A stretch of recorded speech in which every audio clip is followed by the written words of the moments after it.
You know they got that same name, but different point of views. Whichever one you choose, you can't lose. They got that same name, different point of views. Whichever one you choose, you can't lose. We gon' laugh, have a good time. Just sit back and elevate your mind. Hello, guys. Welcome to episode 3. Did you miss us?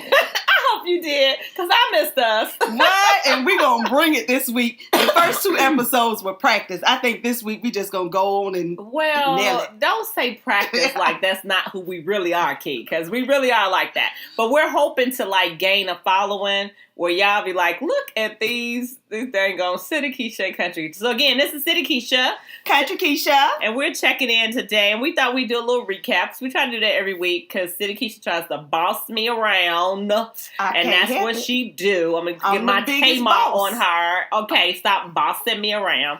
But anyway, so we're going to recap a little bit. We still talking about that 20-minute warm-up, girl. People still talking about that. I know. The guys are killing me. But listen, I'm like, guys, you got to realize you got to put in a little bit more work. I'm sorry, guys. You got to put in some work. It ain't got to be 20 minutes, but it's got to be more than 20 seconds.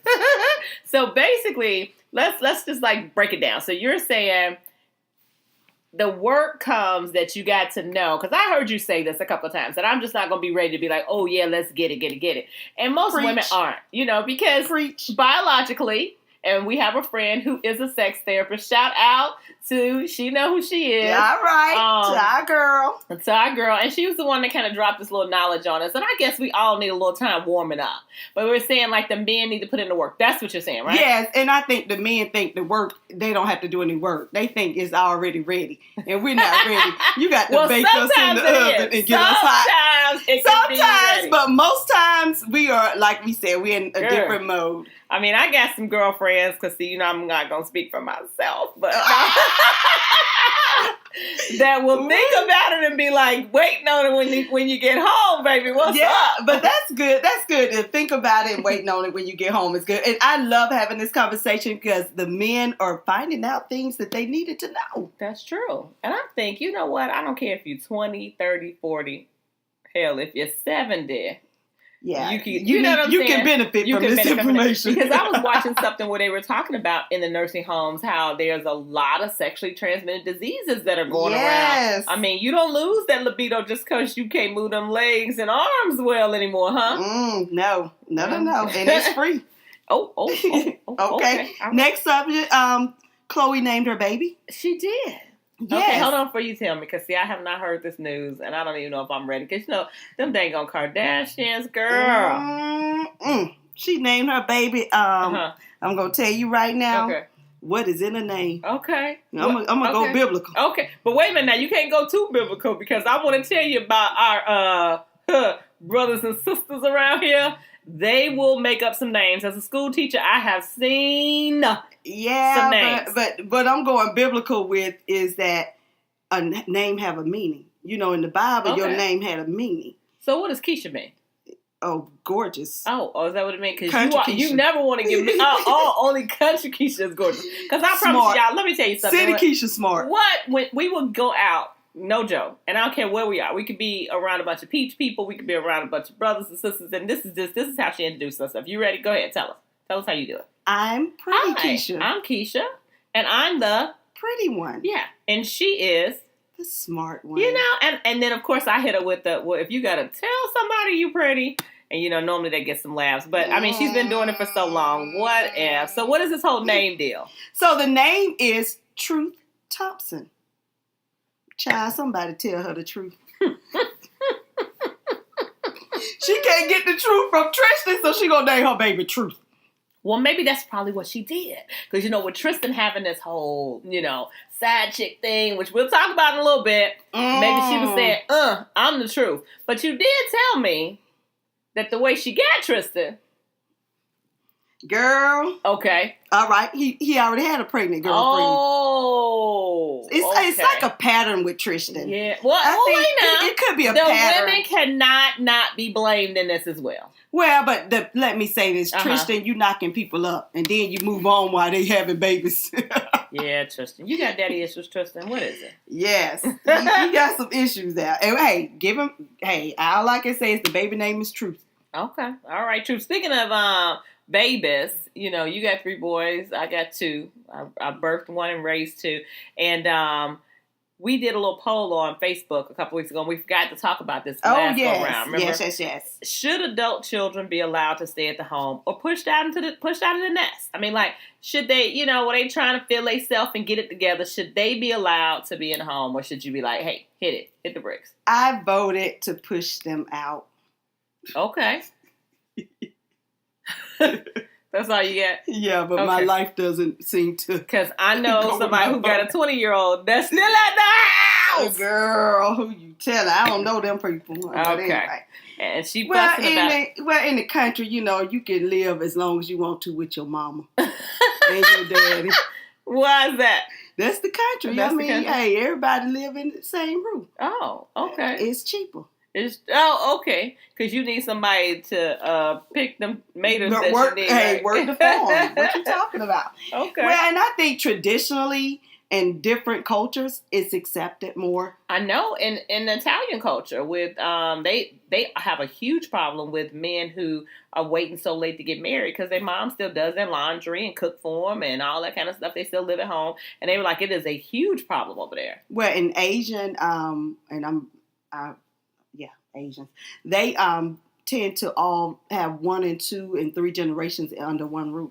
Huh. And and it's culturally, that's what you do. But in America. Okay. I voted to push them out. I mean, and here's what I say. You sink or swim. My nephew is getting ready to graduate from college. Alabama State University. What? He'll be graduating. I know he'll be graduating on the 12th of May.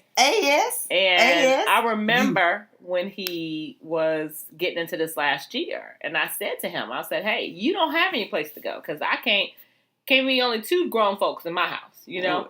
And I know that if he needed to come home and he did not have an option, I would definitely let him come home. But I had to make sure he didn't know that, because as a result, he has found a job and he has found someplace. He wants to stay in Montgomery, so he wants to live there. So it's just one of those things where, I know, I'm sorry, but I'm just saying that, and I check on him and I provide him resources. And girl, my mama, Lord Jesus, have you found a job yet? He called me and be like, fussing about her saying that. But I think more importantly, like I told him, I was going to get you 2 and through high school, 2 and through college. And at that point, little birdie's got to fly. Well, and the thing about our kids is you want them to be self-sufficient. Yeah. We need them to be self-sufficient. And for the boys, we really need you to be self-sufficient, because the girls could probably stay home a little bit longer, but we need the men to be men. Okay. And it can't be your boy for only a few years. I mean, you can't be my boy and you're a grown man. All right, well, we're going to jump on into this politics side, because it has been a lot of stuff going on. Girl, is the White House on fire? What you know, no good. What you know, no good. What you know, no good. All right, so who we talking about first, Key? Oh, my goodness. Trump, let's talk about this. I mean, you got your bootleg lawyer, Michael Cohen. Uh-huh. Why he bootleg? Hey, they raided him, didn't they? Oh, okay. Well. And he said he was Mr. Fix-It. That's his name. He's the fixer. He need to be talking to, what's her name off the... what's her name? Who? Off of the show that's going off the air. She's Scandal. Real fixer. Yeah, Scandal. Olivia Pope. Olivia Pope. Yeah, he needs to talk to her. Well, let me say this. If he Mr. Fix-It, then why is everything fucked up? Okay. Here's the first thing. Everything broke in that White House. Trust me when I tell you this. I believe that you can't blame him 100% because the person he representing... Well, I can blame him 100% because according to the way he fixed things, he's crooked. He's a crooked lawyer. Well, isn't that funny how old Sean Hannity decided that he was... he he wasn't going to have nothing to do with him. He said, I just went and had a few conversations with him about real estate. I am not hot. Oh, Sean tossed him to the wolves, baby. He drove the bus, ran over him, backed it up, made sure he was there with that glass bottom and rolled over him again. Question, City Keisha. Since you from the city. And okay. I'm from the country. We don't have too many courtrooms and all this stuff, okay? All right. So, when the man get in there and say he got 3 clients, but one he don't want to name because it might embarrass him. Guess who that client was? I know. Sean Hannity. See, but Sean Hannity said he's not a client. Oh, but I thought, which one is right? Who's lying? It's just so much crookedness. Like that whole fake, everything, just fake news everywhere. Like we can't even. I don't even want to talk about them jokers no more. I know you had wanted to mention the fact that when is Trump resigning? Well, that's what I'm saying. When save us some money. Don't let us impeach you. Well, can you save us some money? Hey, he didn't got him a lawyer. Who? Ex-New York City mayor. Giuliani. Giuliani said, y'all need to leave Trump alone because he a good man and he tired of the media slandering his name. He did. Yeah, I got to ask y'all a question. Like you said earlier about being pretty. Mm-hmm. If you're a good man, why they have to keep telling us he a good man? Well, what you know good. Why his actions don't show that he's a good man? Everything he does. Well, one thing he did do. What'd he do? Well, they said that Trump, because of all the conversations he's had with North Korea, has brought North and South Korea together and has ended the Korean War. Can I tell you this? Don't give Trump credit for that. Well, listen, I don't know. Girl, and I just don't give him credit for nothing. Gonna make sure you know he did that. Okay. Because presidents have been trying to work with North Korea. I mean, with the Korean people for years, and so apparently he's kind of, we got to give him something, huh? I guess. Okay. He got so little. Oh. Let's go and give it to him. Okay. Well, here's to you, Trump. We raise our glasses. Here's to you, Stormy Daniels. I'm going to take a sip of that. I'm still Team Stormy. I'm sorry. Stormy Daniels? Yes. She my girl. You cannot make a hoe a housewife. And she don't want to be a housewife. She said she proud of her profession. Okay. You go, Stormy. And what she said, what you not going to do is lie on her. Okay. I'm going to leave all of that to myself. You ain't going to lie on this porn star. Yeah. I mean, and it goes back to, my pastor was just talking about this in Bible study yesterday, character. And he talked about character because here's the deal. When you think about a person's character, like think about this. If you had to do like a character reference for somebody, and I come to you and say, Keisha, I need you to do a character reference for me. Okay. You really have to think about it for a second because they ask you questions about that person's integrity, if it's a job, attendance, different things that go along with it. And character means a lot. And I know that Trump is trying to say because of who she is and her business that she's lying, which I don't think she's lying. But I think at some point you need to sit down. You know what I'm saying? Like who needs to sit down? Stormy. No, she don't. She gonna bring this back. When you said character, do you think Trump ain't got no character? Stuck his little thing up into some whore? Okay, or a porn star that y'all gonna impeach them. Do you know how many? Come on now. I think you forgot. It ain't that he stuck his finger. It's the funds that he used to pay her off 11 days. Right. That's what's gonna bring him down. Okay. It ain't the actual act of the sex. It's the actual act of negligence. It's the trying to shut her up. Okay. And that's the money that he used, that's going to bring him down. So thank you, Stormy, for accepting that money. And now it's telling everything. You pulled a Trump on Trump. Okay. You pulled the Trump card out. Girl, she did a Trump on Trump. She learned from the best. Go ahead. All right, we're going to move on to pop culture, okay? Now, TV shows to watch. Atlanta. Have you seen that? Yes. I love it. Girl. Now, I watched Atlanta's first season and I enjoyed it. That dang on is it Donnie? Donald Glover. He doing his thing. But I will have to tell you, that last episode got real close to Get Out. I ain't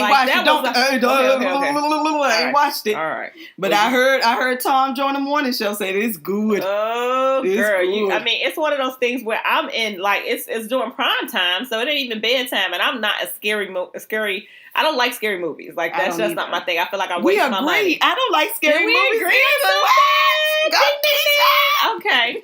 But I don't like scary movies, and I found myself sitting there, girl, because it was DVR and was fast forwarding the scary parts, and then I had to go and rewind because I would miss something. He did a really good job, but I was just like, I wasn't ready for that. It needed to have something other than just adult language. It needed to tell you it was going to be a horror flick. Well, I'm gonna tell you this: young Black actors, directors, what they are doing it. They're giving us TV like we've never seen it. Atlanta is on a whole nother level of greatness. Okay. I love it. All right. What about Insecure? Girl, now you know when you watch Insecure, you called me on the phone and said, I know somebody just like you. Issa Rae, we love her. Yeah. And I think that, I've been watching that, and I want to mention Grownish with that. And Grownish is the spinoff from Blackish. Yes. And it's done in college. And it's kind of cool to see that, 30 years ago, when that was happening, it's the same sort of deal, but the kids are a little more liberal with their thoughts and stuff. And both of them are really good. And it puts these women in a position where they try to control their narrative. You know what I'm saying? Yes. And that's kind of cool. That's empowering. Yeah. It's and really then I just like and natural hair. And for as much as the guy, her love interest, Issa Rae's love interest, was kind of, got mad at her because all the stuff she did, you could tell he's still kind of like, girl, Issa Rae, what? She was like, boo, I made a mistake, but. Okay, and then let's talk about Ballers, girl, because the finest dude ever. What? Oh, you know how I feel about The Rock. Oh, girl, no. I thought you were talking about somebody for real. Peaches and cream, baby, for The Rock. Is Samuel Jackson on there? Girl, shut up. If he ain't on there, then he ain't got nothing. That Rock thing. He know he. Samuel is the finest man ever. You heard it from Country Keisha. I'm sorry, Samuel Jackson is the finest man ever. Okay, so she says this, and I just want to tell y'all, we got this dude that sings here locally. What? Don't you? Really? And she thinks that he was cool too. And I was just like, do you like old dudes? Is that what your thing is? Stop it. I love all black men. The Rock, no, he's Give not. Give him a little something, girl. No. And in Ballers, he be balling. Woo! Okay, all right, let's move on. Thank you. I like Shy too. I was trying to figure out if I was going to like, because I wasn't sure. But Common does a great job with that. Go Common. Yeah, and he's one of the executive producers and stuff, and then he's actually in the film. But it's really got a very good storyline. I really like it. That's good. Now, getting back to Grownish. Mm-hmm. The lead character in Grownish has been taking some heat on Twitter and Instagram because some people said she's not dark-skinned enough. Now, we're going to talk about that a little later. Can you hold that thought? I hold it. Hold that thought, because we are going to talk about that a little bit. I'm a follow City Keisha. I'm an obedient Country Keisha. Oh, my God. Y'all know that is so not the truth. Oh, my God. Okay, so we go on with this pop culture thing. Did you see that girl who went to prom and got escorted to the door in a casket? No. Girl, and said the reason why is because she wants to be a mortician. So, she was in the casket, came out the hearse, and her date opened up the thing. The directors opened up the thing, and her date took her. Come on now. What we doing? What we doing? I'm just going to say, we can be creative, and it's good that you want to be a mortician, but for the prom? Yeah. How did you connect the two? I know. How those dots got connected? I want to know. I mean, and I'm more than sure she comes from a family of morticians, I'm going to assume.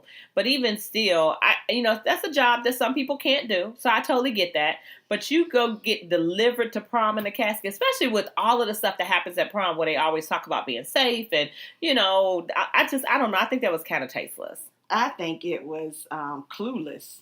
I don't think they know what prom is. Looking at some of this, I don't think they even realize what prom is. It's supposed to be a dress-up night. Well, and she was dressed up. No, she was in a prom gown. I know, but in a casket. Right, she was. She got out that casket. Okay. All right. Way to go, girl. I'm gonna support you. All right. So, do you? Okay. First, do you believe in plastic surgery? I do not. Really? Yes. Girl, if I could go get a tummy tuck today, I would. I'll hold your hand. Okay. And I'll nurse you back. Okay, but even with all of that being said, I don't think it's cool for men to get it. Well, am I being prejudiced? You're being prejudiced. I mean, Charlie Wilson, Lionel Richie, y'all done went way too far. Have you Michael seen Jackson, them? Lord rest his soul. No, but have you seen Charlie Wilson? He the one that got tucked some more. He just, baby. I have not. He looked casket sharp, though. Mm.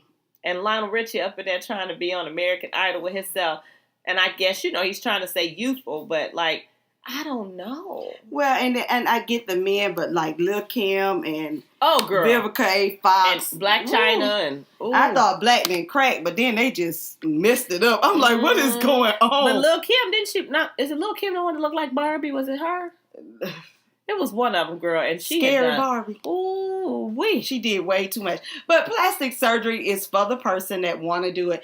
I personally am afraid to go under the knife for cosmetic surgery. I'm just gonna have to. What? I'm just afraid. Even if it was free. Hold on. Now you know you cheap as hell. Hey, if it's you free, got somebody. Hold on, let me think about that. Right. Get it all nipped and tucked everywhere, baby. What? But I'm gonna tell you the already truth. think you fine, girl. I'm about to tell you, I'm fine as wine. What are you talking about? I can't make this any perfect. Girl, please, I'm good. If I ain't had this belly, and this what make me fine, it's the belly. Yeah. You trying to get rid of yours, girl, you better show that belly out. It took a lot of work, huh? Girl, all them walk around with booties. We got belly. I ain't clapping your hand. No, ma'am. Dang that. Girl, they can't be like us, Keisha. I know, and I don't want to be like us either. What? See? Like, I would never get anything done to, like, my face or anything like that, but I would if somebody said, because, when I had a C-section, and it was pretty rough, and so I want them to just, hey. I'm going to tell you right now, girl, you fine. Leave yourself alone. Have you heard about this thing they call raw water? What? Okay, so this one dude, right, he lives out someplace, and he bottles the water right out of the spring. He doesn't purify it. It doesn't go through anything else. So after a couple of days, it turns green, of course, with all the algae. So you have to get it and drink it within these 2 days, and he is making a killing right now. Now, the reason why I brought this up was because y'all about any damn thing. Okay, put it in the bottle and they'll buy it. Wait now, because I remember I was talking to some of my students today, and they were telling me, this one girl was like, my mom would be looking at me talking about something, you better drink out that faucet. I wish I would. I was like, well, what do you think this purified water that you're drinking out these bottles coming from? And I get it. I know some people say they could taste the lead and they could taste this. And they a lie. And they a lie. But I remember when I was little, baby, it get hot enough outside and ain't no Kool-Aid or nothing in the house. Oh, baby, you'll be at the spigot on the side of the house gulping it up. And you survive. You survive. Wasn't nothing wrong with you. Wasn't nothing wrong with you. Got a little fluoride in it too for your teeth, so you was doing good. Listen, I'm not into gimmicks, and I drink water. Where you drinking from? You buy? No. So you the one of them people, I come to your house, you fill up the tap water, put it in the refrigerator, pour it in my glass. And it's so good. You be like, girl, this some good water. Y'all missing out. Y'all need to drink right out the tap. I'm sorry. I don't have to spend, I pay a water bill. The hell I look like buying bottled water. That is redundant. I never thought about it like that. Well, that's probably why we got two different thoughts, okay? Okay, that's in the city, we might drink a little more bottled water than y'all do down in the country. In the city, y'all water ain't good like our water. Y'all water come out brown. What? Who told you that? In the city where I've been to, that water look there ain't no brown water coming out of there. Now, y'all might get must ain't been to Montgomery. When I went to Montgomery, went to ASU, that's water. That's still south, boo. Girl, that water Take it to the north. But that water was disgusting. Okay, well, I don't know about that. But I never really had I never had brown water in the shower. Okay, so I just heard that Prince could have possibly, there's a theory out. I heard that someone could have killed him. Oh, I ain't heard that. Yes. They said that he took the wrong drug. Well, no, because they were counterfeit and somebody had laced them with fentanyl. Oh, yeah. And he didn't realize the dosage when he took the pills. Yes. And guess what? Because he didn't have a cell phone, they have no texts or no messages to even link it to anybody who would have gotten them or given it to them. Can I say something? Uh-huh. Thank you. Did you just say thank you? Let me say something. Yeah. I'm going to say this. The pharmaceutical people, that's who killing us. Pharmaceutical people? Yes. What do you mean? The prescription drugs. It wasn't a prescription drug. That's what I'm trying to tell you. I thought he was taking fentanyl. Right. He didn't. No, he thought he was taking a Vicodin. What's Vicodin? What I'm trying to say is it was a counterfeit that was laced with fentanyl. But what is Vicodin? But is that not a prescription drug? Can you get that outside? Can you go and say, give me some Vicodin? No, I mean, but I'm saying, it depends, though. But I'm thinking we're heavily medicated is what I'm saying. Mm-hmm. They give you a pill for everything. Well, yeah. And they're making money off of it. Okay. It's a conspiracy. But I just hate that. I mean, you know. I mean, girl, I'm going to tell you, the day I heard Prince died, I went down. I went down. Girl, I went down. Now, my sister, Dana Marie Thomas, baby, she told me like a couple of years before that. No, because it's fine. She told me a couple of years before that she was like, if Prince ever go, girl, come see about me. And that was the first person I called when I found out. I mean, I had to make sure my boo was okay. Well, I'm going to tell you now, most of the men I knew, they took it so hard. I mean, wow. It was like a member of the family passed. And I went to that Prince, what was it, memorial here in Pensacola. And, girl, people have memorials in Pensacola. That man was way up in... No. We had a purple party for Prince. I know. I do remember that. Yeah. Girl, I was dancing with them folks, husbands and boyfriends. See, the girlfriends and wives was sitting back. They was like, it wasn't that serious. Me and the men, we was up crying. We had a real moment. All right. A moment of silence for Prince.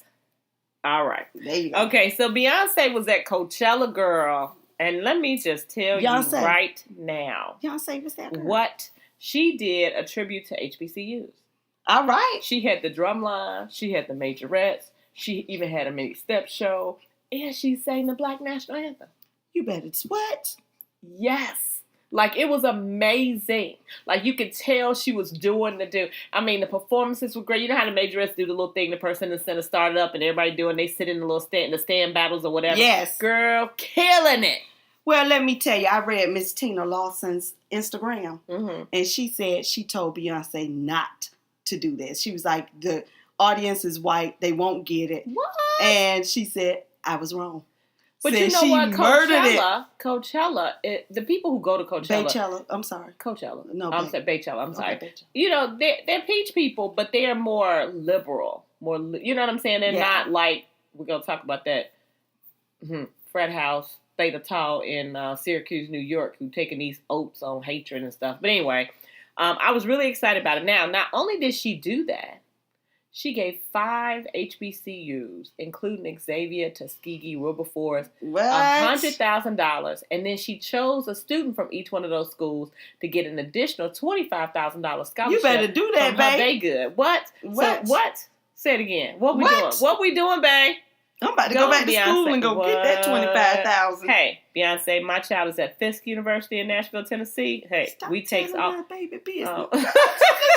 You told everybody business. Like, I hope you cut all this out. What? I just said he's at Fisk University. Hey, shout out to the HBCUs. I know you birthed him, but don't have nobody chasing my baby. Oh, he'd be all right. Miss Keisha. What? That's what he say, Miss Keisha. Yeah, he calls me that. But anyway. He calls me that. I don't like it. Oh, okay. Yeah, what? And see, you Southern and country. that's something that No, I'm young and beautiful. Oh, Jesus. All right, moving on. To be or not to be. Oh, you bought this subject up, so I'm going to let you address this because you trying to fight some folks today. Jesus. To be or not to be. Side chicks and wives. What do they have in common? Girl, what they have in common? Mister. Mister is what they got in common. I'm laughing because this subject for me is the most ridiculous. It's always the most ridiculous for me. Only because I see it a different way. Side chicks can't cheat by themselves. Pause. Hold. It takes a husband. You pause. Can go in. Come on in. Let me pause for a second because I let you get out there what they have in common is Mister. I'm going to let you have that one. But I think, and this is my whole City, Keisha. Okay, because this is my whole, I'm going to get on my horse for a second. This is my whole black girl magic thing, okay? With all of the stuff that black women have united to do. Mm-hmm. Now, and I mean women in general, but I want to specifically talk about ones that look like me because I can only speak from that perspective.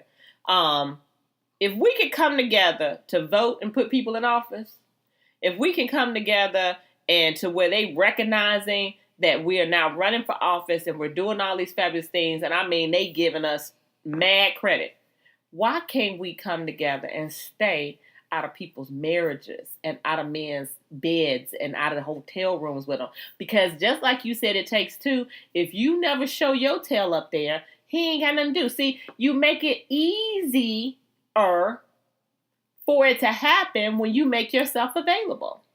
All right, City Keisha. I'm listening. Jesus. Husbands are obligated to whom? Wives. Absolutely. Side chicks are obligated to who? Nobody. They have no obligation. I think that's wrong. Hold on. I know you do. Okay, go ahead. They have no obligation to anyone. So your husband got to make sure that he doesn't bring anybody into your marriage. But as a side chick, you have got to stop. No. Now hold on, let me finish. Because hold on, but that's you can control yourself. I'm not talking about I'm talking about if you a side chick, stop being one. Well, then he wouldn't have nobody to cheat with if you wasn't trying. And not just cheating, but now you're gonna be the other chick and be proud of it and call yourself. You done gave yourself a name, an address, and moved in on some stuff. Chill with all of that. Why would you even want to do that? Because the bottom line is you only gonna end up with the wet tail at the end of the day. But some side chicks, that's all they want. Okay. And I mean, the sad part is that's all they want. And the part that really upsets me is for side chicks, their self-esteem, something that, hey, that's what you want. But you, being who you are, can't cheat with a man that want to be with his wife. That's not gonna happen. You know what I'm saying? But the thing about the wives, that I gotta say this because, oh, Jesus, the trying to go after the side chick, it's just too much drama. And the reason I say I'm very simple, because I tell them right quick, you can have him. I know, but here's my whole thing. Like, you get women that go to these women conferences at church. You get them that come in these women's groups. And then you get, women get such a bad rap. They don't get along and they're too emotional and all this other kind of stuff that balls up to it. Why add side chick to it? You know what I'm saying? It's like you adding... Hoeing is a long profession. People been hoeing for the longest the Bible in the beginning. People have been a hoeing. Exactly, but it's never been something that has been honored. You don't have shirts made out of it. You don't walk around with a shirt on it that say I'm a hoe. No, but they will put on the shirt. Woman at the wheel, and she was a what? She was with a man that wasn't hers. I'm talking about today's society. Yeah, they are glorifying the side chick. Well, and I'm gonna say this: the glorifying of the side chick is something that I mean, I've never been a side chick. I hope not. If I have, I'm sorry. But I'm just saying this, that for the side chicks, if they want to be happy to be a side chick, that's on them. No, it's not. It's just so not okay. It's okay. Because then here's the deal. I don't tell people every woman have girlfriends and they have people in their lives. It's almost like we getting ready to go out somewhere. Mm-hmm. And you got your dress up the crack of your butt and you don't know it. You know my dress. Okay. When I say that, I'm talking about stuck up in the crack with some toilet paper hanging out the back. No. Okay? I'm going to let you know. Well, the reason why I'm saying it is because I'm going to let you know you did not get it all when you went to the bathroom. Go handle that. Because I'm your homegirl. You feel me? Or if you got on something that's way too whatever, I ain't going to let you just... Because we always say that if you go someplace, you see somebody looking a hot mess... Bring out my Tamar, a hot mess. You gonna say something to them if that's your friend, and if they don't have anybody in their life that says something to them, that's the problem. Because we'll sit back and talk about each other, but we won't encourage and uplift each other. Because you talk about self-esteem, I get the self-esteem part. Okay, well then if I'm your homegirl, like today, we've been knowing each other for some years now. we got close because of a organization we were a part of. We are a part of.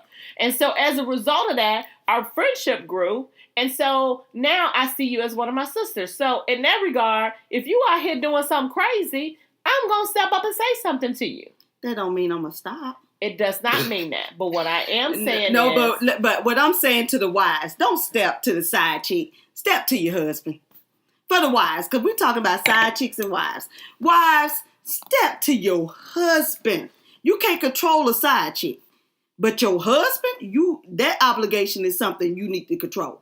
Right. And I totally agree with that. Thank you. I agree with that part. New subject. But the one thing I don't agree with is the fact that as women, we're not supporting each other. And the bottom line is, if they didn't have nobody to cheat with, they wouldn't be cheating. All right. Dear daughter-in-law. I found out that I can be a little bit bossy in my household. So was that what's a your joke? husband? I mean, your husband. What's your? I'm gonna get a husband. What? Yes, get a husband. Oh, anyway, so I'm a little bossy. So my boys, I kind of they're pushovers. So I need my future daughter-in-law is to don't push them over because they get enough of that from their mama. And I say, dear daughter-in-law, how to avoid the side chick. That ain't the daughter-in-law business. It's you need to talk to your son. That's how you avoid the side chick. What? The husband got to lay up with the side chick to bring him in your household. But hold on. It don't go from I'm gonna get a side chick and land up with her. There's a process. There's some stuff that happens. That ain't what happened. There's some stuff that happens. There's a process. I mean, when you think about how that whole thing kind of pulled together, just like you were saying, a guy who doesn't want to go out and cheat or whatever, he won't, right? That's true. There are some people that say that there's not a man on this earth that would not. That's true too. Okay. They just ain't met the right person. I don't know. Is that what it is? I don't know. I don't know. Listen, I'm divorced for a reason. Can I say that? I'm not the relationship expert, but I can say this. I have no tolerance for the husband. Well, and I don't like to focus on the side chick. Side chicks are just not even somebody I even want to think about. I don't want nothing about her. I want to know about him. What is wrong with you, fool?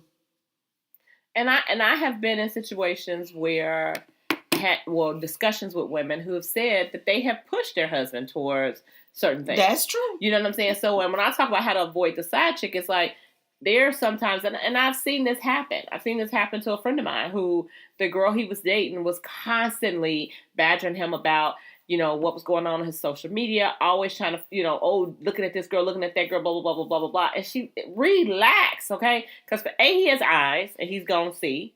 And if something is beautiful or pretty, he's going to see that something beautiful or pretty. The second thing is that chill. If you not putting that crap in his head half the time, he might not even be thinking about that. And he's with you. Well, and that's true. But let me say this. Let's give the men the responsibility that they deserve. Because they're still responsible. Even if she yelling and nagging or whatever, that doesn't give you an excuse. That's number one. And we talked about this in episode 1 and episode 2, communication. Right. If it's something going on in your relationship, you need to communicate with that person. Bringing another person into it makes it what? Worse. Mm-hmm. And now you got a whole nother mess. Hey, it goes just like Typo said, that 80-20 rule. And I mean, my Christian background, my Christian principles will not have me to believe that if you are seeking God and you're seeking God as a couple, I mean, like you said, I'm not the enemy. We can do this together. What is it that's going on? What's the issue? What problem do you have? We on the same team? Yeah, because everybody kind of, what I'm saying? We on the same team. But I don't think people know how to be on teams. I'm starting to find that out. People don't even know how to be on the same team. I'm like, dude. Well, and that's what I'm saying. How to avoid the side chick. You got to be on the same team. Yes, there we go. See, there you go. Oh, we agree. I can't believe it. Time today. Give me 2 claps for that. Okay. Yeah, that's good. But I mean, for the guys, I just want them to know that you got to talk to your woman. You got to realize what's going on because she might be nagging about something totally different, but the communication has got to happen. Getting another chick to be with, it's not real. And the side chicks, they like it not to be real. They don't want your man they don't want to be cooking for your man and cleaning and doing all the things that you do. They just want to lay up with him. And that's easy. And women, you know that. When you've been married for a while or you've been with somebody or whatever, and you think about some chick want to give you some advice about your man, the first thing you like, look, you not here every day with this dude. You not, I mean, you know what I'm saying? They be the first people to try to give you some advice on something about your dude. Sit your butt down, because guess what? You ain't even got a dude. You messing with other people's dudes. So clearly you don't have the answer either. So shut up. Shut up. Okay, I'm with you on that one. Shut up. All right. Except I want somebody to pamper. Pamper you? No, I want to pamper somebody. You want to pamper somebody? Yeah. What does that mean? Take care of them. What? Doing what? Cooking, He a grown man. cleaning, you know. Oh, Ain't that sweet? That's how you love somebody, girl. You better go somewhere with all that. That's why I'm by That's why you by yourself. Okay. That's why I'm divorced, Keisha. All right, go ahead. Hey, black child. Hey, black child. You can do what you want to do, be what you want to be. Hey, What? black child. Hey, black child. So we're going to talk about the part of our show that deals with moments in black history. And Keisha, again, thought of this topic that she wants to discuss, and it's called... Colorism. Huh. A new word, huh? No. So why historically dark-skinned blacks were considered less than ugly, inferior, and or stupid. It's something about our dark skin that we've been taught to believe is inferior to lighter skin. And the problem with, and only black people, we have so many different shades. We go from very peach to very blurple. That means purple and black, black and purple. We could be very dark. But the thing about it is, if you got a little bit of black in you, white America see you as what? Black. Black. I say this all the time to our kids. Barack Obama was the first black president. Did anybody say he was biracial? No. His mama was what? White. See, this is the thing that we've got to understand as a people. Mm-hmm. It doesn't matter how light you are or how dark you are. You're black, you're black. Mm-hmm. And that's what we were talking about, the girl from Grown. She's been getting a lot of heat because some people say she's a light-skinned black person. And she ain't that light to me. Me and you were talking about that earlier. She's black and Iranian. Mm-hmm. And she said when she go places, nobody says, look at the Iranian girl. What do they say? Look at the black girl.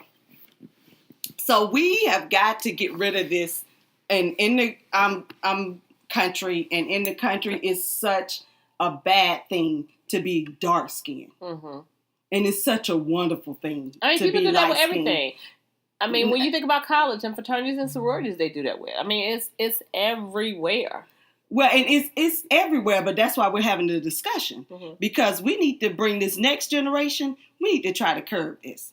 It does not, your skin color is what you see on the outside, but we got to get to start knowing more about each other than just the skin color. Well, let me tell you this. This might be a little funny, but years ago, one of my husband's best friends he grew up with, he's a comedian, and he's hilarious. And he says, if you see a dark-skinned black girl and a light-skinned black girl walking down the street, and the dark-skinned black girl turns around and she is strikingly beautiful, you are so surprised.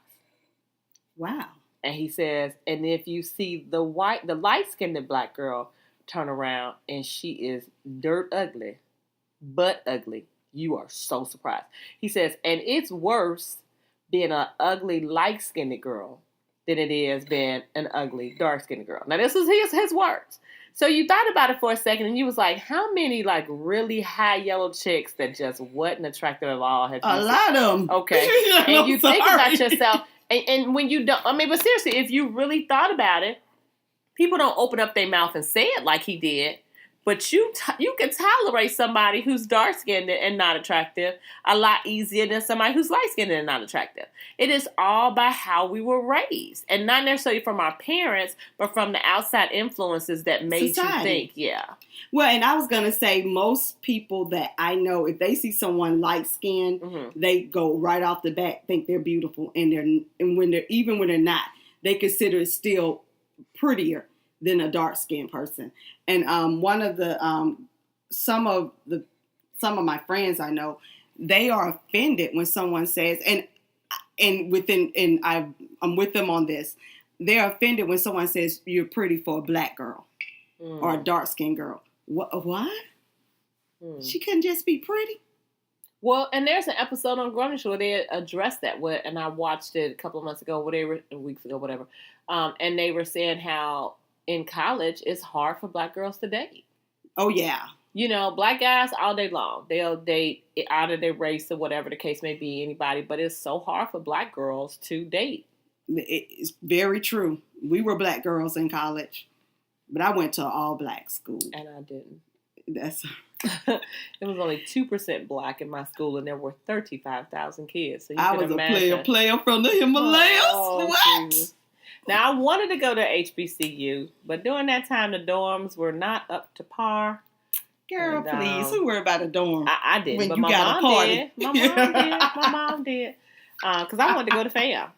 But anyway. Well, I did too. You did? Out-of-state fees made me turn it right back around. I wasn't leaving the state. She wouldn't even let me apply. And I was valedictorian, so I felt like I probably could have. But anyway. So I kind of... You talked to your mom? Because I just applied wherever I went. My parents didn't know what I was doing. They just looked up one day. I said, "Can I get a ride to Montgomery?" And they was like, "For what?" I said, "I have orientation." Huh? What you doing that? I'm going to college. Okay. Hey, that's how I roll. But I think it is the slave mentality. You know what I'm saying? Very much so. And it's the tearing down of each other, and that we shouldn't do. Because at some point, this happened to me last week or the week before last. I had on this god-awful orange dress that I do not like, but this lady gave it to me. You know I'm cheap. I just got to wear it. Why you keep wearing it if I saw it, I would have never worn it. But every time I wear this dress, I get compliments. And it's ugly. And I wore it one time by the Harbor Walk. This black lady screamed, "Hey, girl, you look so cute." And I was like, "Thank you." So I get out at Walmart, my favorite store. Go Walmart. And I'm walking in, and this Walmart worker said, "Girl, you looking good in that dress. Look at your skin. It's just shining and glowing." And I said, "Well, thank you." So orange is your color, not necessarily the ugly orange dress. Yeah, orange is my color, and I don't like orange. But anyway, so I go in, and I come back out, and he comes behind me and he said, "I'm walking with you. I want to tell you something." And I go, "Lord have mercy, I always attract the crazies." And he's telling me that we are the new race of people. Ooh. We're brown skin. Oh. And I was like, huh? He was like, "We are the new chosen people." And I was like, oh my God, he's insane. And so, but what he was trying to tell me is that because we're mulatto, he was like, because we've been so, mixed with other races, that this brown skin, this brown skin is it's this new look for our people. Okay. And I was like, okay, thank you, brother. But you know what? Okay, so I have never seen myself as light-skinned. I have never seen myself as light-skinned. I have. What? Seeing yourself as light-skinned? No, seeing you as light-skinned. I'm like, who is that white woman? Well, and the reason why I say that I've never seen myself as light-skinned is because I never thought I was light-skinned. I thought, because, I'm not like, there are people who are really light, bright, and then there are people who are dark. I got that nice shade in the middle. So it's like, what do you call those people? So it's like that nice little caramel shade. I've never saw myself as light-skinned. And now in the wintertime, I could probably get a little light. And I actually went to the doctor. They told me I needed more vitamin D. But with all that being said, I've never considered myself light-skinned. I've never thought of that as a color problem. You know what I'm saying? Because there are women who look like they could be passed as white women. I could never pass as a white girl. So that's why I've never thought of myself as being white. You know what I'm saying? I understand that. And the problem is, it's not even what you consider. It's what other people consider. Like you said, you don't consider it. And then other people look at you and go, because I know one day I thought you were a white woman. What? And I said, who is that white woman over there? It was you, girl. Girl, hush it up. It was you. I ain't never been. Never been confused as a white woman. Okay, so thinking about this whole race thing and everything, there's this fraternity in Syracuse, New York called Theta Tau. And there was a video that surfaced of them like pledging their racism against blacks, Jews, and people disabled, and Hispanics and homosexuals.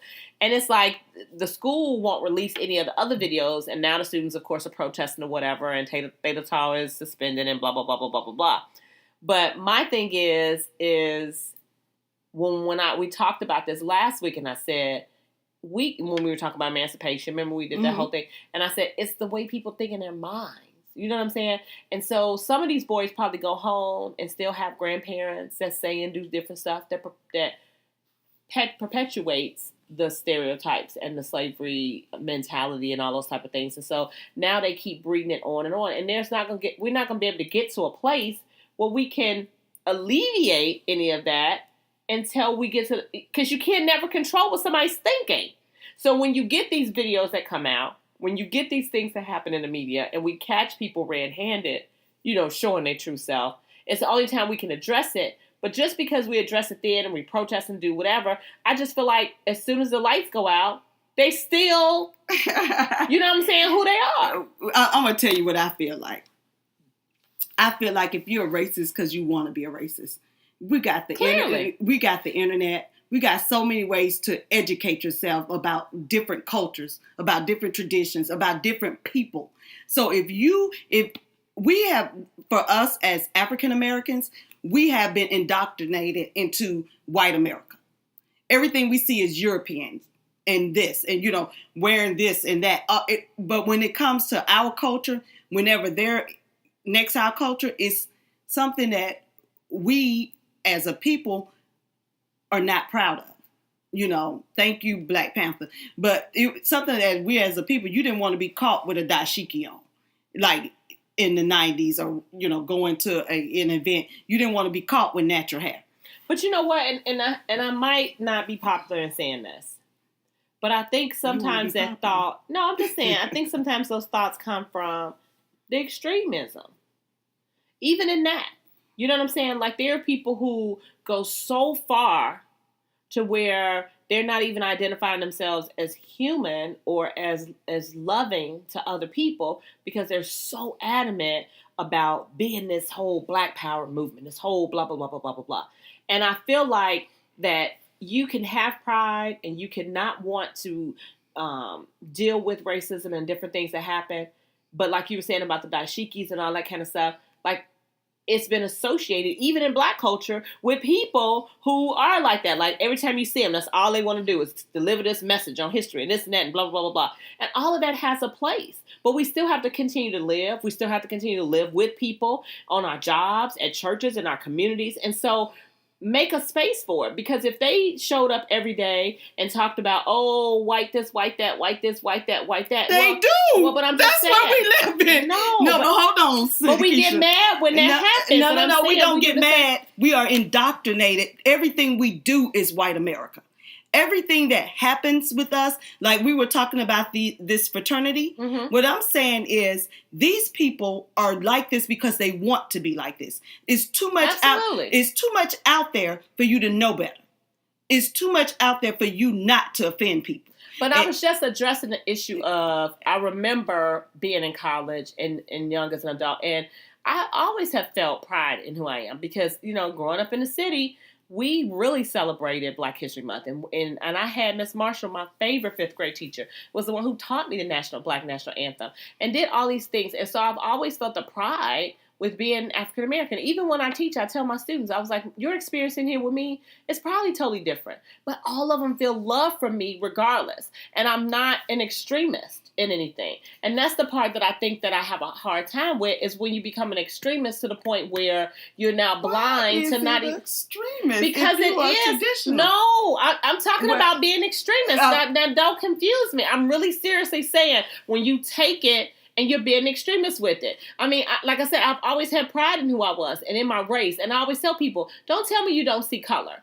That's a lie. And I said it because I work hard at being a Black woman. I mean, it's natural, of course, but I enjoy the fact that I can, as a Black woman, how I respond to things or whatever. But the point I'm trying to make to you is that there's always extremists, just like when you think about the KKK, just like when you think about the skinheads, just like when you think about whatever. And they because white America has dominated this country and has been unfair to every other race and culture, of course those things get what they need. But in the same token, there are people who I have been in contact with that will be so far gone with just this extremist attitude to where they don't even want to coexist in an environment with other people that are different than them. Where does that make them different from the person who's on the other side doing that? I think what the difference is, and I've always said this to people, you don't have the power. But I'm talking about you controlling your own, how you do stuff. You have the power for that. Okay, let me finish. And I'm going to take my time. All right. Because this is a lesson that needs to be learned. So we've got this thing where we've got this thing, and I'm not an extremist. No, but you're talking about a lesson that needs to be learned. Like what I said didn't have nothing to do with it. Go ahead, I'm listening. Okay, so what we've got this thing is, we've been so indoctrinated, and I said this earlier, that being who you are and what you like, if it doesn't fit a European style, let me finish. I ain't said nothing now. Go on and talk and stop talking about let me finish. Audience, I have not said anything. No, but your head nodding. I did nod my head. You did the same thing. So if you have always been taught that straight hair is prettier, if you have always been taught that color eyes are better, if you've always been taught that bow ties and suits and all these styles that are better, when you say that you have black pride, when you go to a white event, are you fitting in? You're an American. No, you're wearing American clothes, girl. What are you saying? That's not what I'm saying. Go ahead. I'm talking about traditional. I'm talking about traditional. So, and no, but I'm saying it's the styles. We have our own style. Even as Americans, we have our own style. And you can tell it's a little bit different. But when you go to work, you can't be this. You can't be who we consider our traditional style. What is that? Tell me what our traditional style is. Okay, plain Jane. I call it plain Jane. You come in, you're going to wear a suit, and that's that. Because that's what fits white America. What? No, it's not no what. Because I don't understand what you're saying. Okay. You said the style. What style do we have? What are you talking about? Oh, you don't have style? Oh, God. I want you to... You don't have style? I have a lot of style, baby okay, girl. Then. But I'm trying to understand what you're saying. But your style in white America does... And I'm saying in white America, you could come in, if you come in with your natural hair, you could be seen as unkempt. Okay. So when we talk about the hair issue, I do agree that it has come a long way with that. And it was something that was even hard for me because I've got my hair relaxed for years. You know what I'm saying? Too. But then to know my natural texture, my natural hair, and to get comfortable with that took a lot. And it was very liberating when I was like, man, I ain't got to put no more creamy crack in my hair. I'm good, blah, blah, blah, blah, blah. And I know y'all clowned me. All my girls clowned me because I would tell them I ain't doing it. All of them slowly went natural. And then I finally, got on a train. And, and it's been good. So if you're talking about that, yeah. I mean, because now afros and different stuff or whatever are definitely, for lack of a better word, popular or accepted. Well, and see, and that's the other thing. It's not a trend. It's your hair. Yeah. It's your hair. Yeah. And we've been so used to not showing our hair. Because guess what? White America don't understand our hair. The one thing that you can find about white America, they do not understand black folks' hair. And I know how many people try to touch your hair that's white. Girl, nobody. I let them touch mine. Oh, okay. Because I'm so proud of I love my hair. I know you do. But this is the thing. Okay. We have got to realize, and I want to start with this new generation, that our different shades, our different cultures is okay. Right. It's okay, but we need to start it with this generation because past generations missed it. Now, I will tell you this. My son had a situation where he, growing up in an environment that's predominantly peach. One time we just generally having conversations. We talk all the time. He just said that his peach friends was like, man, I don't even see you as black. And for me, I got really offended by it. And I was talking to his godmother and she was like, well, it meant something different for him because the millennials think totally different than we do. I mean, they're kind of, they're trying to eliminate a lot of the cultural bias that are happening. But to them, they felt comfortable around him. Until you got to this fraternity. Well, right. And that's my whole thing. And I said to him, I was like, so the only way they can get comfortable around you is that they don't see you as a black man. And it's like, well, no, it's almost like the same thing. Like they assimilate me more as a peach person because that's what they're comfortable with. And I don't know. I felt some way about that for a minute. And I know these kids, they're great kids, but for them to say that to him, I was like, because, you grew up in a black family with 2 black parents. You are, in a middle-class family. You're a great kid. You respect people, whatever. And so I would prefer them to take that image and start to change how they thought about black children other than trying to now change him into one of them so that he can be accepted. Well, and that's the point I was trying to make. Black is considered bad. So the things that make you naturally and the things that are our culture is considered negative in the work environment. Mm-hmm. And it's our culture. And it's like, okay, I come in and I have a different style, but it's not anything inappropriate. But it's my culture. It seems like you're too black. Mm-hmm. Have you ever heard you too black? Mm-hmm. Well, I know. Apparently we had 2 boys in Philadelphia at the Starbucks that was too black. Ooh. And you know what? Shout out to Starbucks because I have been, and I had to say something. I gotta say something to my pastor about this because he always shout out to Starbucks. Am I the only one pissed at Starbucks? Go ahead. Are you angry? Why are you angry at Starbucks? Cause. Go ahead. Okay, so I feel as though you hire people, okay, to work in certain areas, and you're culturally the culture you create in your atmosphere.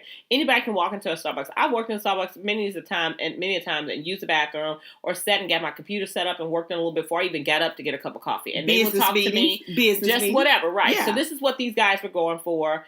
And I the reason why I say shout out to them because their CEO jumped on it immediately. It was he had to sit around and worry about blah blah. He was like, look, that's not because he knows. That's not the culture. And then they're going to shut down all of their stores in order to educate and re-educate. Because sometimes you will get people that get hired that may feel a certain way or do whatever. And they're saying now that might slip through. And we got that. But at the same time, we're going to deal with it. She no longer has a job.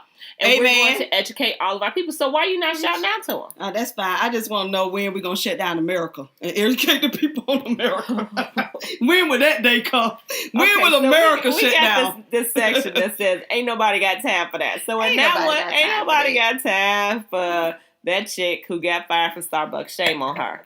All right. Ain't nobody got time for you not letting the men have their meeting at Starbucks. Who all go to Starbucks and pull out their computers and be there all day? Mm-hmm. And then I saw on Yahoo they were saying they should have just ordered coffee.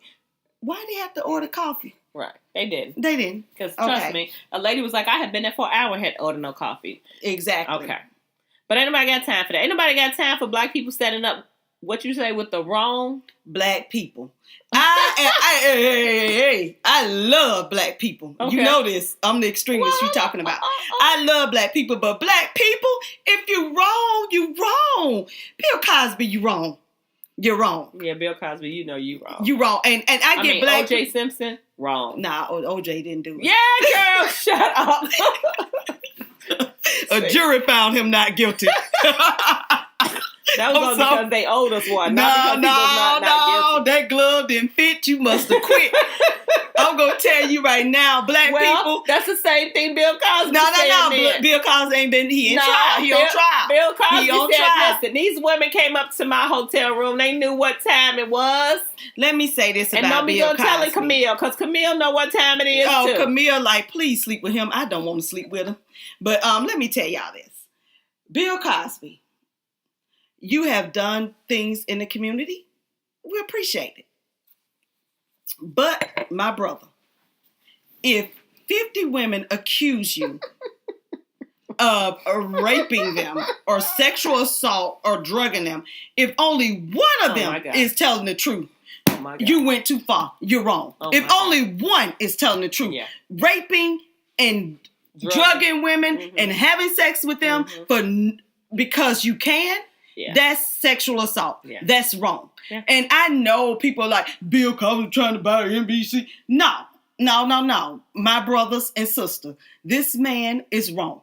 That's the problem. We can appreciate that he was a certain type of man. But when this came out, we also have to give him credit for this. This is his story. Yeah. This is his story. And like, you got to think about it. Everybody. Now, sometimes your demons in your closet catch up with you and they roar out on you and you can't close the door on them. Right. You can't close the door on them anymore and they right there and you got to deal with them. And he needs to make a statement. He 80-something years old. I guess he don't want to go to jail for it or whatever. So he letting that happen. But I pray that he has done a confessional in one of them closets or one of them hotel rooms with the pill bottle sitting next to him and saying, this is what I used, and when I'm dead and gone, I apologize to all these women or whatever. But, Bill, you know you did We're not with you, Bill. Bill, look, don't call on me to help you. Ain't nobody got time for that, Bill. Ain't nobody got time for that. I'm sorry, Bill.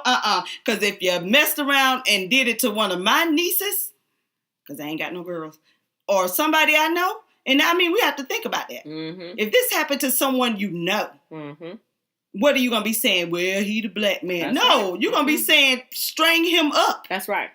All right, so last on Ain't Nobody Got Time for This. Did you know that New York City has shipped poop to Paris, Alabama? In trains. Paris, Alabama. In trains. So I don't know how the poop got contained in these containers, but they've been sitting in Paris, Alabama for 2 months, smelling up the place. And they were shipped from New York. No, people's poop. That's still fertilizer. Girl, your country tale. Y'all ain't never heard of fertilizer? Poop is fertilizer. What is you talking about? Girl, y'all city folks don't know no better. Somebody paid for the poop, but they didn't come get it. Well, what I'm trying to tell you is, y'all don't know how stuff grow. Y'all in the city. The cycle of life. Yes, it's called fertilization. You got to put poop on the land. So the city folks didn't know. They sent it down to the country folks, and the country folks ain't done nothing with it. Nah, they supposed to be growing stuff. That's what happened. You ain't know about fertilization. I'm going to look that up one day. All right. Well, Keisha, come on with your financial part of it today. I'm real curious to see. What you got? Oh, Jesus. All right. What you got? I was so upset because let me tell you something. I don't like spending money. And then I realized that we do mindless spending. Oh, so don't you open your mouth nothing about me. You tell me I said too much of everybody's business. Don't you tell none of my business, I ain't telling none of your business, girl. You just sit on back. You don't do this. Mindless spending is when you go in the store and you just pick up stuff and you just pay for it. And you pick up stuff, you don't need it. You bring it home. You got 8 of the same items. So I think what I want people to start doing is start connecting with their money. You can do some mindless spending, but I recommend that you take cash out. And let's say it's $100 a week. And when you buy mindless stuff, you use cash. You don't swipe your card because you don't have to trace it. You just know you took $100 out. That's your mindless spending. But if you're in there swiping your card and you're buying groceries, have a list. I'm a girl. I know y'all seen your face. Have a list. Know what you're going to get and know what you need. I know what I need in my mind. I ain't that person who go buy all that stuff up, put it in the freezer away. I like fresh things. I just looked in your Frigidaire. I know, but I like stuff. I like to buy stuff that I have a taste for instead of it being wasted. I can go to the grocery store every couple of days and just buy stuff that I want. No, I didn't say you couldn't. I'm saying mindless spending when you buy stuff you don't need. And you come home and you got 8 of the same shirts. Oh, girl, I can't wait to eat it. But no, I get it. Yeah. Yeah. It's just, and do some inventory. Now, here's the crazy part about it as we segue into the educational part of it. Kids need to learn that early. Yes. Because I used to do that with DJ. You know how when you go school shopping for your kids, especially if you got 1 or 2 kids and you out and you find a sale and you go buy everything and then you got them in I don't do school shopping. Well, go ahead. Okay. And then they in their room and you constantly tell them to clean up their room. How the heck can they clean up their room with all that stuff you done bought that's wear? I don't buy school clothes. Okay. So anyway, what we did was to show DJ how to give back. We had this family and she had 3 boys. And so the boys could wear his stuff. So he would go in and he hated it sometimes trying on all the clothes. But we had this little fashion show. He tried on everything, anything that was too small, to this, to that. We piled it up in different size groups and then we gave it to this family. And I would see the boys at school and stuff with the stuff on. So he got a chance to do some charitable things. But at the same time, we would mark down, okay, Mom, I need 2 pair of jeans. I need 3 more button downs. I got to have 2 pair of khakis for basketball because I outgrew them. And it kept, his room clean, kept him more responsible and not feeling entitled. And then he was able to give back. So I agree with what you're saying. And it helps children. Well, and I have a problem with just swiping. My son likes to swipe at all these places. And I'm like, look, you're just buying a burger and fries, use cash. Because this is the thing about keeping up with your account. Once you swipe, you got to follow that transaction. See, they don't follow the transaction. You just follow the money, man. Follow the money. That's why I say your hand is different. Huh? If you take $20 out the bank, you already know that's $20 you took out the bank. Yes. That transaction is what? Complete. Okay. But if you swipe somewhere, it might not go through for 2-3 days. That means you got to watch. Shoot, not my bank. They come get it. It's some that they hold. I'm still waiting on something to clear. But I got to watch it every day. But I'm saying to do the penny ante miley stuff, don't swipe. Get cash and use cash. And I know cash is a dirty word. Everybody wants to swipe. But I feel like you should use cash. Take whatever your budget is for the week. I know that's another dirty word. If I'm going to spend $50 for the week, for whatever my mindless spending is, that's what you do. Well, you're trying to set me up on a budget. And I am going to spend some time this weekend with the papers you sent me and get myself situated. And we are going to mark my progress. Okay? Because I just want to do better. And when I know better, I can do better. Well, and that's the thing about the mindless spending. Because when you're in there swiping, you're not knowing what you're doing. You don't know how much cash you're not paying attention to how much cash you're wasting. Right. On stuff that you didn't need. Yeah. So. All right. So on the educational piece, I know you know how much I love children. I've been an educator for 15 plus years. I also have been just working with kids for more than 20 years. I was a social worker for a number of years before I became an educator. And so I've always been a mentor, a social worker. I worked at a psych hospital for suicidal teens. I've done all kind of stuff. And I'm very passionate about children. So that's why I do the educational piece. But this week, I want to talk about watching the things your kids are exposed to, okay? And here is why I'll say that. First, let me give you this example. I have a niece who is about 12 years old. And some of the girls who I coach on my step team, we were trying to pull together this performance. And I said, okay, you guys got to give me some music so I can go ahead and kind of make sure we get the clean version and put it together. So we're in there and we're pulling up this music. And I said, well, get things that people are dancing to. So when the audience, this is for May Day. So when the audience are kind of doing their thing, you know, and you get the music at the playing, that'll get them hype and they'll get excited about you. Okay, general stuff, right? So they pull up this song. I can't even remember the title of the author. But this is what it said. Slob on my knob. What that mean, girl? Pour some syrup on it, and then F me in my car. So they have a whole little thing where you slob on the knob, that you do this little hand movement, and then you move it past the little private car. Oh yeah, they do this whole thing. Just roach it. Right. So I'm looking at this girl, and I'm like, all right, do you know what this is saying? And she looked at me, and I was like, do you realize what he's asking you to do? And she looked at me, and I was like, no, do you see, because y'all don't never want to talk about this stuff, but let's Miss Keisha be real with you for a second. What are they asking Miss you to do? You ain't gonna get pregnant. What? Shut up. So right as this was happening, my niece walks in. And I said to my niece, do you know this song? And the song played again. And she's like, oh, and she went to go dancing. And she's about to start doing this dance. I said, do you know what it's saying? And she was like, nobby, nobby, knob. I was like, nobby, nobby. Oh, no. my. Right. Are y'all calling this music? Okay. But it was slob on my knob. And she said it was saying nobby, bobby, bob or something. Okay. And so to her, she acted as though she didn't know what the words were saying. And then obviously she didn't know what I pray slob on my knob is. And so whatever the case may be, we had this whole discussion about it. And it led me to saying, you have to watch the things your kids are being exposed to. And I remember one of my spiritual moms telling me about DJ years ago, you have to be the person who's the guardian of what goes in their eyes, what goes in their ears, what they're exposed to. They can't go to everybody's house and spend a night. Everybody can't come to their house over here and spend a night. You cannot have them watching certain things on TV. They can't listen to certain music. And I did that for as long as I could. So it was probably like maybe 7th or 8th grade that I kind of let up and allowed BT and other things to, you know, and then songs. But I had to get an iTunes account and I had to pay money so that he can keep the clean versions of stuff as he started to be a little more popular with music. But my point is that if you don't do that early, your kids mentally cannot process some of the things that they hear or they see, no matter what you may think. And they're getting exposed younger and younger to stuff.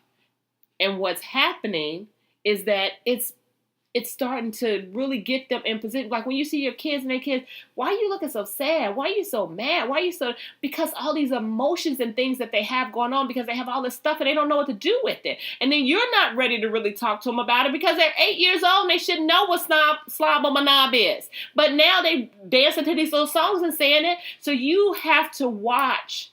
And I know you won't be a popular parent. I know it takes a lot of work. I know it's going to probably cost you a little extra coins to get the clean versions of stuff or whatever the case may be. But those are the sacrifices you make to your kids to keep them at an age-appropriate lifestyle. Age-appropriate lifestyle. Because they had the rest of their life to know how to do all that kind of stuff. And until they can develop and get to the point where they can process and understand those things, it is your responsibility to not have them exposed to it. Well, I think it desensitized the kids. We're getting them to where this is norm. This is not norm. This is not normal for an 8-year-old to know to be singing that song. And it's to the point where we're exposing them very early to things that take them out of a kid mode. And now they're doing things and saying things that they don't even understand. Their brain can't even comprehend. Nope. And if you're the popular parent, you're doing something wrong. You should not be popular amongst your kids. Come on now. All right. If you're popular, everything you're doing is wrong. Yep. So, and I take that as and that's pride. The same thing with, my going kids to don't different want to hang with parties me. or being a part. Or if you know kids that are a bad influence, okay, yes, you're teaching your kids the right thing. Perfect. Well, have them be around other kids who are doing the right thing too. Because I promise you, I went to a cheerleading competition with my niece and some folks, and I walked past these two little girls scrambling up, trying to figure out what's going on. They over there looking at porn on TV, and they no more than 9 or 10 years old. And the one girl said she found it and was showing it to the other girl.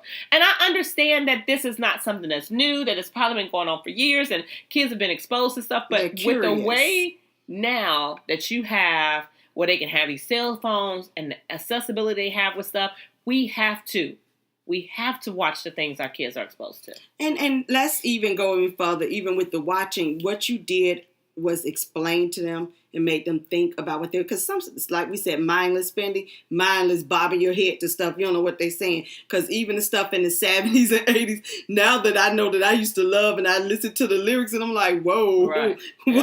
what was that? Yeah. But the thing is, and I said it in the first episode, is that we've got to be sure that we know that this is entertainment. Yeah. You have to tell them this is not life. Don't try to imitate any of this stuff. This stuff is not real to anybody. And what they're singing is not real at all. So I think for our kids, we've got to take control of being the disciplinary. It's something about parents that don't want to discipline their kids. Why don't you want to discipline your kids? Yep. Well, I think we have taken enough of your time for this episode number 3. From the outhouse to the penthouse, baby. And so what we're trying to... we really want to get up to 500 listeners, so we're asking that you share this. And we hope to just continue to impart some things. And again, drop us something on our Twitter page, citykeisha.countrykeisha. On our Instagram, on our Facebook. We're all over the place. And then, of course, you can listen to this podcast and download it. But again, till next time, we out. 2 different point of views with the same name. People stop. What they name is Keisha and Keisha. Keisha, Keisha and Keisha. Oh, Keisha and Keisha.